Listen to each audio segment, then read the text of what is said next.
What is the Force? If nothing else, the Force is a thought. It is an idea, a representation in our finite minds of the infinite, eternal, and binding. The common thread that links all phenomena above us, beneath us, around us, but also in us and in everything that we typically understand as not us. This idea of a divine force wasn't invented as a neat narrative device for a 1970s space opera. It is a universal and near-ubiquitous concept that has been experienced and studied throughout recorded history and beyond. Indeed, scholars of comparative religion continue to attribute the direct experience of this force as the source of all religion. Karen Armstrong has been described as one of the most lucid, compelling, and respected writers on world religion. This is what she has to say. God is everywhere, and wherever God is there holy. So God is in every single leaf, every single tree, is everywhere. It transfuses nature. And that was exactly the way the peoples of the world had always cultivated their sense of the natural world as sacred and divine, as not as a god stuck up in the heavens, but as a force, a sacred force that imbues the whole of reality.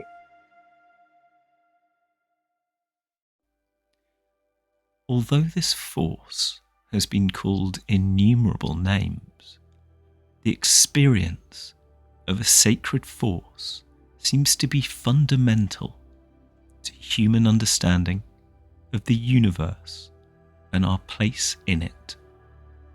In some cultures, it manifests as a personal deity or avatar, but in many cases, it is conceived as a suprapersonal creative force underlying the manifestation of the whole universe, the common basis of all that is.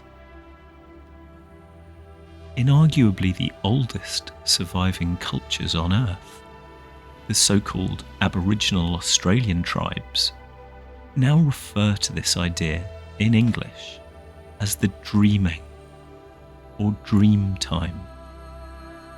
Contrary to common misconception, the Dreamtime doesn't refer to a mythical, historical age or an ancestral past. Rather, it refers to the eternal creator of the world, itself uncreated. It is the metaphysical ground of Aboriginal cosmology, embracing past, present, and future. The Dreamtime represents the relationship between people, plants, animals, and the physical features of the land. The knowledge of how these relationships came to be, what they mean, and how they need to be maintained in daily life and in ceremony. Quote, "We are all visitors to this time, this place. We're just passing through. Our purpose is to observe, to learn, to grow, to love.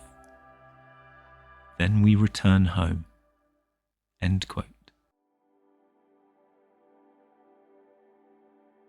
In Hinduism, the foundation of all reality is Brahman, the beingness on which all things depend. In contrast, Atman is the individual beingness of a person, but this is resolved in Advaita Vedanta, the revelation that Atman is Brahman. In other words, the foundation of all reality, the force, resides in us, individually and collectively. In the Hindu tradition, it manifests as prana and shakti. Prana is the Sanskrit word for breath, but has the meaning of life force or vital principle. It permeates the whole of reality on all levels, including inanimate objects. It is sometimes described in Hindu literature as originating from the sun and connecting the elements. Similarly, Shakti is one of the oldest concepts in Hinduism, dating as far back as 8000 to 9000 BC.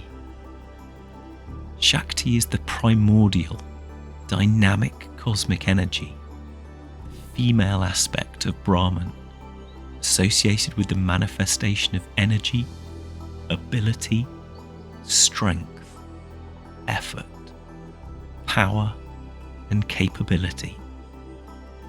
From the Devi Mahatmya,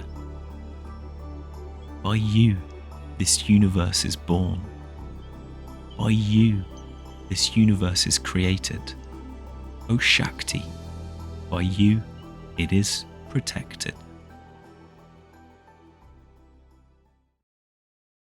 In the Egyptian Old Kingdom, the force was known as Ka, the life force energy, animating all living beings. When Ka combined with Ba, individual personality, and Ra, the sun, a remarkable coincidence with the conception of prana, it became Ak, the source of all wisdom and the creative force of the universe, the means by which the gods acted on and interacted with the manifest world. Know the world in yourself. Never look for yourself in the world, for that would be to project your illusion. Egyptian proverb. In Judaism, which many scholars believe to be the closest surviving descendant of ancient Egyptian religion, the force is known as Chokma Ilya, and more generally as Ruach.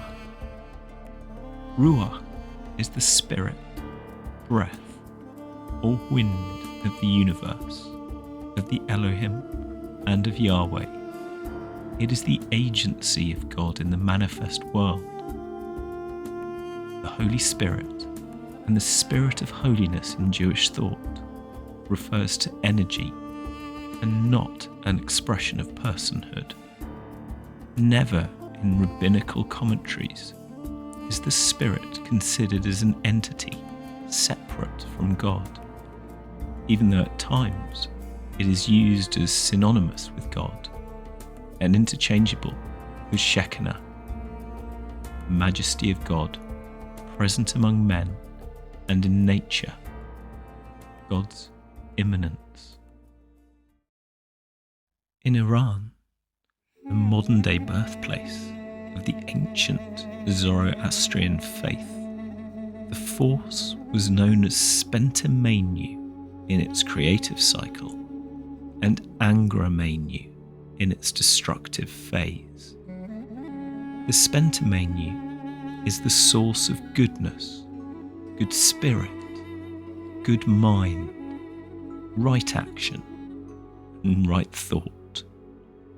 Angramanu is the source of evil, evil spirit, evil mind, and wrong action and wrong thought. Arguments have ensued as to whether both Spenta and Angra Mainyu are direct emanations of Ahura Mazda, the Godhead in Zoroastrian theology, but none question that these forces manifest in the world and have agency. Spenta Mainyu, rise within me, grant me courage through serenity, full vigour through righteousness, and felicity through good mind. In the Far East, the concept of a sacred force was even more exoteric, even more part of day-to-day conceptions of the universe. In Confucianism, it is known as Qi. It is the vital essence of being, a force unknowable in its universal totality, but of which humanity could ascertain particular attributes, such as being the source of balance and harmony. For a Taoist, this same force is at the heart of mundane existence, flowing through us, even though we cannot entirely comprehend it. In this sense, we are like fish who don't notice the water in which they swim. In Buddhism, there is no personal God, rather, a compassionate mystery which is called the essence of the entire cosmos, an eternal, permanent, immutable, pure and self-sufficient force that unites all beings, drawing them into a coherent whole and universally illuminating the human mind and enabling us to cultivate a capacity for inextinguishable goodness. Heading west again, to Africa, the force has gone by countless names. Perhaps best known today are Nyama and Ash. Nyama is the hot, wild energy that is the animating force in nature. Nyama is present in all rocks, plants, animals, and people. It controls nature, the motion of the stars and oceans, and is the sculptor of the universe. Ash is the force as named by the Yoruba people. It is the divine force of the cosmos, can be negative or positive, and is particularly revered in the form of Aj, the feminine creative power. In the civilizations of the Pacific, the force is known as Mana. It is the supreme force permeating the universe. Although anyone or anything has Mana to a greater or lesser degree, the emphasis in Polynesian and Melanesian culture was on the cultivation of this agency rather than speculating on its ultimate source. To have accumulated mana implies having influence, authority, agency, and efficacy, ultimately implying prestige. Indeed, mana protects its protector, and they symbiotically depend on each other for growth, be that positive or negative. Indeed, mana often manifests as healing power. In North America, the cosmic force goes by many names also. These include Orenda, Wakonda, Mahopa, Manitoui, Pocant, Orena, and Karena. It is the collective power of nature's energies through the living energy of all natural objects, animate and inanimate. While it resides in all things, the force can be transmitted, and its energy can be exerted according to the will of the adept working with it. Indeed, Wakanda is omnipresent and manifests everywhere, not only in objects, but also in events and gatherings. And what of this concept in the still ancient but more modern incarnations of Abrahamic religious faiths, such as Christianity and Islam? In Christianity, the force is known as the Holy Spirit. It is perhaps the least well conceptualized aspect of the Christian Trinity, but its study is known as pneumatology, from the Greek pneuma for spirit. It is the activity of God in the world, and when that action involves helping or advocacy, the force is known as the Paraclete. The Gnostic Christians call it Barbello, the supreme female principle, the fecund antecedent of creation.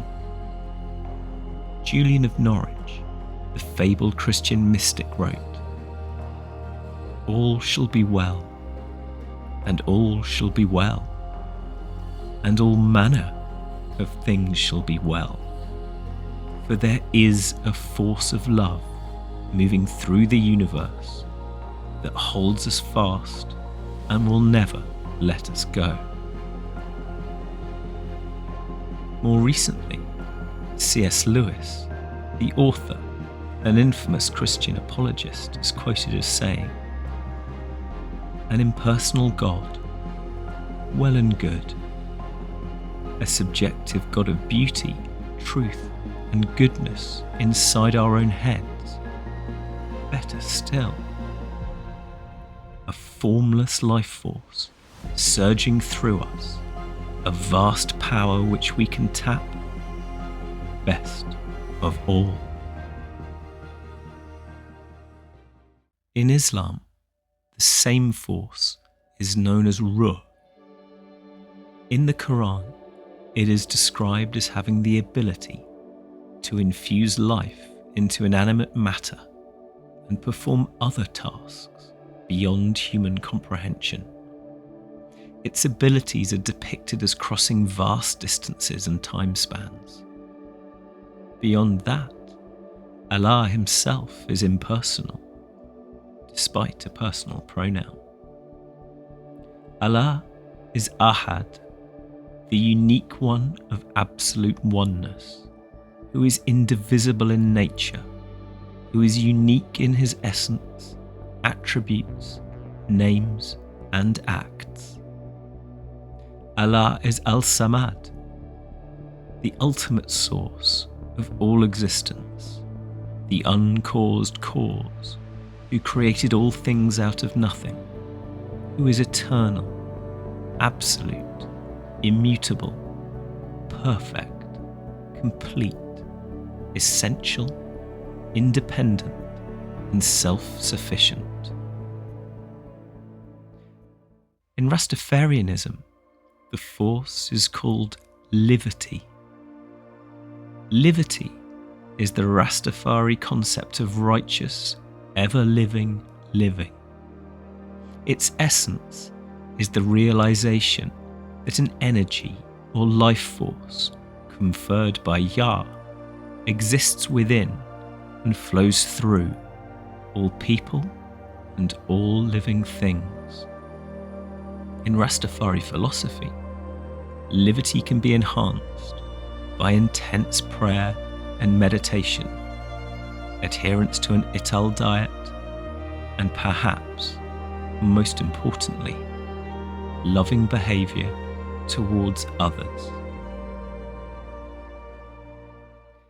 In this whistle-stop tour of world religions, we have only given consideration to those religions still widely practiced.